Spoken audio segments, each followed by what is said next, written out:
I think inevitably, yes. I mean, I certainly do take risks in my writing, and always have since I first started writing when I came out of prison. I mean, particularly if one's writing an autobiography about one's criminal past, one has to be very, very careful. At least I definitely didn't want to get anyone else into trouble, or if they'd got away with dealing for years, they weren't suddenly going to get caught as a result of what I said. So I took risks there.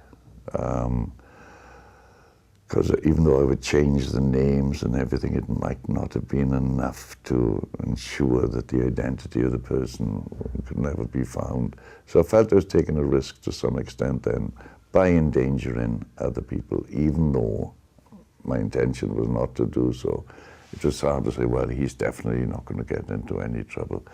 In fact, I think I became overcautious because the only complaints I had from anyone were that they hadn't been mentioned in my book, and that I'd wrongly said that someone else had helped me rather than them. So I obviously was overcautious then and didn't take as many risks as I thought. And the other risk one's taken in writing, I mean, I have to admit that I had entirely the wrong target audience in mind when I wrote Mr. Nice. I assumed I was writing it for people about the same age as myself, to try and give them a bit of nostalgia or glamour. I don't think many of those bought it at all, but their kids did, which totally astonished me. And I'm obviously not saying that having entirely the wrong target audience in mind is the way to write the bestseller, but it did work for me somehow or other. So that was another risk I took without realizing I was taking it, that while I was writing I had entirely the wrong target audience in mind.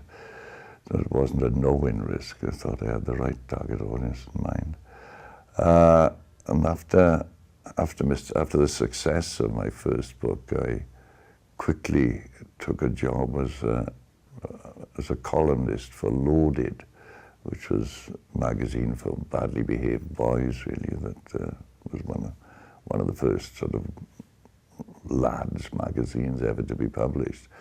And there one had to, part of the brief was really to shock and outrage people with my writing. So that wasn't really a risk, because ultimately the publishers would say, the editor of Loaded would say, well, that's taking things a bit too far there, I'm afraid. But I was allowed complete license in my writing. So that probably made me an even greater risk taker in the content of my writing.